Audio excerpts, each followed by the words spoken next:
Media మిత్రులకి నమస్కారం.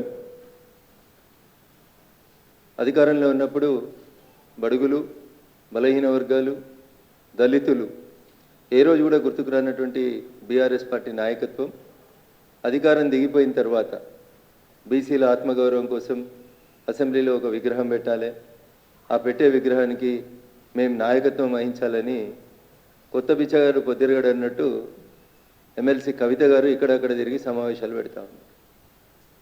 నేను సూటిగా మీ ద్వారా కవిత గారిని ఒక ప్రశ్న అడగదలుచుకున్నాను. సరే, అధికారంలో ఉన్నప్పుడు ఎప్పుడు మీకు బీసీలు కానీ, ఎస్సీలు కానీ, ఎస్టీలు కానీ గుర్తుకు రాలేదు. నిజంగా పూలే విగ్రహ ఏర్పాటు విషయం లోపల మీకు కానీ మీ పార్టీకి కానీ చిత్తశుద్ధి కానీ నిజంగా ఒక ఆలోచన కానీ అంటూ ఉంటే నేను సూటిగా మీ ముందు ఒక ప్రతిపాదన ఉంచదలుచుకున్నాను. మీరు వెళ్ళి ఈ సంఘం ఆ సంఘం ఏ సంఘం దగ్గర తిరగాల్సిన అవసరం లేదు చెల్లె, స్ట్రైట్గా పోయి ఫామ్ హౌస్కి పోయి చంద్రశేఖరరావు గారిని కలిసి నాయన మనకు ఒక ఎంపీ సీట్ వస్తుంది, రాజ్యసభ వస్తుంది, ఆ రాజ్యసభ సీటుని ఒక మహిళా ప్రతినిధిగా అనుకోండి, ఒక మలిదశ ఉద్యమాన్ని మలుపు తిప్పిన ఒక ఉద్యమకారుని తల్లి అనుకోండి, లేదా అమరవీరుల స్తూపం 200 కోట్లతో ఓపెన్ చేసి సాయంత్రం సోషల్ మీడియాలో ఎమ్మెల్సీ అని ప్రచారం చేసి పొద్దుకి ఇద్దరి ఇంటికి గన్మెన్లను పంపించి పొద్దుగల ఎమ్మెల్సీ పదవి ఇవ్వకుండా మనం అవమానపరిచినటువంటి ఒక బీసీ బిడ్డ, ఒక మహిళ శంకరమ్మగా రాజ్యసభ సీట్ ఇప్పించి మీ చిత్తశుద్ధిని నిరూపించుకోండి. మేము ఎంపీ సీట్లు అమ్ముకోము. 2019 ఎన్నికలలో చేవెళ్ళ, మహబూబ్ నగర్, నల్గొండ, ఖమ్మం ఇట్లా మొదలు పెడితే మెదకు ఇట్లా కనబడేయని అమ్ముకున్నారు. ఎవరికి? They don't know Telangana, they are nowhere concern with Telangana movement. అంతా 100 కోట్లు, 200 కోట్లు, 500 కోట్లకి. నేను చెప్పలేదు సార్ ఈ మాట. కేసీఆర్ గారు నల్గొండ సభలో నరసింహారెడ్డి గారిని పక్కన చూపెడుతూ, నరసన్న నేను నీకు 100 కోట్లకు సీట్ అమ్మినా అని జనం అనుకుంటున్నారు, ఆ 100 కోట్లు ఎప్పుడు తెచ్చిస్తావు నరసన్న అని అడిగిండు. నువ్వు అమ్మినావు అనేది నువ్వే చెప్పినావు, కొన్నావు అనేది ఆయన్నే చెప్పిండు, ప్రజలు కూడా తెలుసు అది. ఖమ్మం ఎటుపోయింది, ఖమ్మం సీట్ ఎవరికి ఇచ్చినారు, తర్వాత మీరు ఇచ్చిన రాజ్యసభ సీట్లు ఎవరికి ఇచ్చినారు? ఒకటేమో గ్రానైట్ కంపెనీలకి, 2 గోళీల కంపెనీలకి, 3 పైసలు వసూలు చేసేటానికి, 3 గోళీలు వేసేటానికి. అందుకని ఇప్పటికన్నా కవితకు అర్థం కావాల్సింది ఏంటంటే, మేము 10 ఏళ్ళు అధికారంలో ఉండి ప్రతిరోజు తప్పు చేసినాం. దళితుని ముఖ్యమంత్రి చేయలేకపోయినాం, చేస్తామని చెప్పినాం, చేయలేకపోయినాం. మా నాయనను ఫ్లోర్ లీడర్ అనుకొని చేసినాం, కానీ మా నాయనకు నడిచే పరిస్థితి లేదు కాబట్టి, ఆరోగ్యం సహకరిస్తలేదు కాబట్టి, అందరికంటే సీనియర్ శాసనసభ్యుడు గౌరవనీయులైనటువంటి మా తండ్రి గారికి సమకాలీకుడు కడియం శ్రీహరి గారిని ఫ్లోర్ లీడర్ చేస్తాం అని ఒక దళితుని ఫ్లోర్ లీడర్ని చేయండి. పార్టీ వర్కింగ్ ప్రెసిడెంట్ గారు బాగా బిజీగా ఉంటారు, ఎప్పటికీ దుబాయ్లో, అమెరికాలో, సింగపూర్లో వ్యాపార సామ్రాజ్యాన్ని విస్తరించుకోవాలి, ఇంకా సినిమా ఇండస్ట్రీస్తో చాలా పనులు ఉంటాయి వారికి. అవన్నీ పనులు చేయడం లోపల బిజీగా ఉంటారు కాబట్టి ఒక బీసీ బిడ్డను తీసుకొచ్చి పార్టీ వర్కింగ్ ప్రెసిడెంట్ని చేయండి. మీకు బాగా ఉత్సాహం ఉంది కాబట్టి ఒక మహిళను తీసుకొచ్చి పార్టీ ప్రెసిడెంట్ని చేయండి. 2 డిప్యూటీ ఫ్లోర్ లీడర్లుగా ఒక బీసీని లేదా ఒక ఎస్సీని ఒక ఎస్టీని చేయండి. 10 ఏళ్ళు అనుభవించిండ్రు కదా, దొరికిన కాడికి దోసుకున్నారు కదా. బీసీ, ఎస్సీ, ఎస్టీ మైనార్టీలకు సంబంధించినటువంటి ప్రజానికాన్ని ఏ రోజు కూడా మీరు గౌరవించలేదు కదా.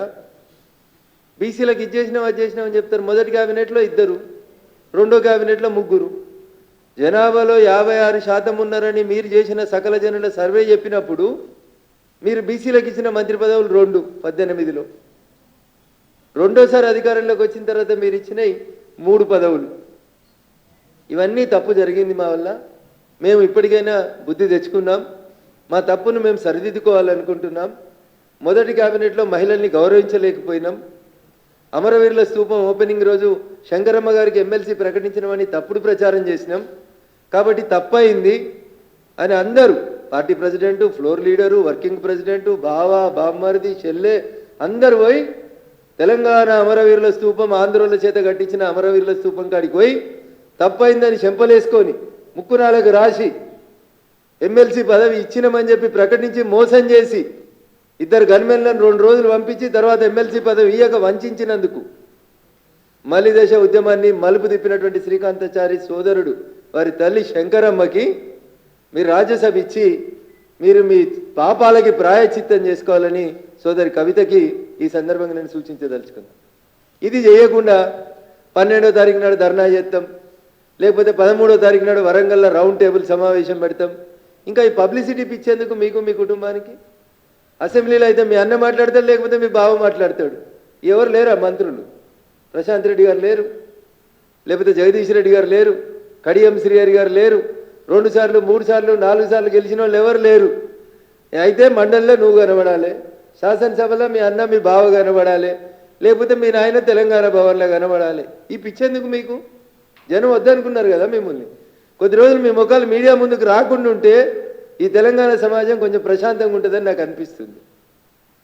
2001లో జలదృశ్యానికి సున్నం వేసిన తెలంగాణ ఉద్యమకారునిగా చెప్తున్న చెల్లె, కొద్ది రోజులు మీరు కనబడకూరి. ప్రజలకి మీ కుటుంబం మీద వ్యతిరేకతతో పాటు మీ ముఖాలు చూడాలంటే ఒక రకమైన ఏహ్య భావం ఏర్పడింది సమాజానికి. అందుకని దయించి తెలంగాణ పేరు పరువు ప్రతిష్టల్ని కాపాడాలని ఒక తెలంగాణ ఉద్యమకారునిగా నేను నీకు ఇచ్చేటువంటి సలహా, మళ్ళా పూలే పేరు ఎత్తి నువ్వు బయటికి రావాలంటే ముందు మీ నాయనని కాలు మొక్తావా ఏళ్ళు మొక్తావా మొక్కి శంకరమ్మకు సీట్ ఇప్పిస్తే నువ్వు నీకు బీసీల మీద ప్రేమ ఉందని సమాజం నమ్ముతుంది. లేక ఇట్లే డ్రామాలు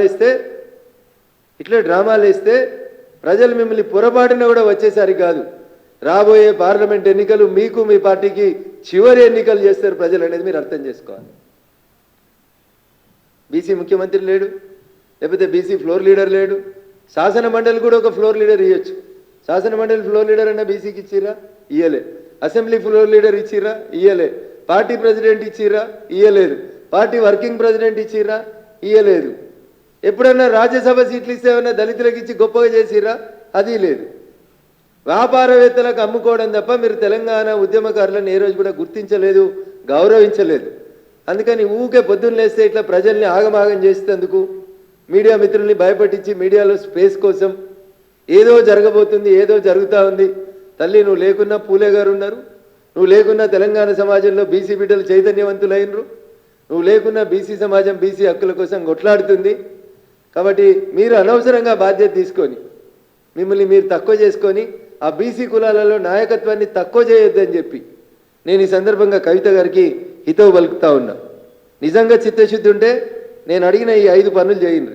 party president, party working president, assembly floor leader, శాసన మండలి ఫ్లోర్ లీడర్, ఇంకేమైనా అవకాశం వస్తే అవి ఇప్పొస్తే అట్లాంటి ఏమైనా అవకాశాలు ఏమైనా వస్తే మీ తరఫున అవి బీసీ ఎస్సీ ఎస్టీలకు ఇచ్చి ఈ 10 సంవత్సరాలు మేము తప్పు చేసినాం, తెలంగాణ సమాజమా మమ్మల్ని క్షమించుండ్రి, మేము చెప్పినటువంటి తప్పుల్ని మేము చేసిన తప్పుల్ని మేమే కడిగేసుకుంటామని చెప్పి చేసి కార్యకర్తల్ని గుర్తించాలని చెప్పి రేపటి రాజ్యసభ సీట్ని ఇంకో 4 రోజుల తర్వాత ప్రకటించేటువంటి ఎంపీ సీట్లని 100 కోట్లకి 1000 కోట్లకి బిజినెస్ మ్యాన్లకి ఇతర పార్టీలకి తీసుకొచ్చుకున్న వాళ్ళకి అమ్మకుండా తెలంగాణ అనే పదానికి కొంచెం గౌరవాన్ని పెంపొందించే రీతి లోపల మీ పార్టీ పేర్లకి ఎట్లాగో తెలంగాణ తీసేసిరు, కనీసం మీరు ఇచ్చే క్యాండిడేట్ల కన్నా కొంచెం ఆ తెలంగాణ అనే 5 అక్షరాలు తెలిసిన వాళ్ళకి ఇస్తే కొంచెం గౌరవం ఉంటుంది, పరువు నిలబడుతుంది అని చెప్పి హితవు చెప్తూ మీరు శంకరమ్మకు రాజ్యసభ ప్రకటించకుండా పూలే పేరెత్తి మీరు బయట తిరిగితే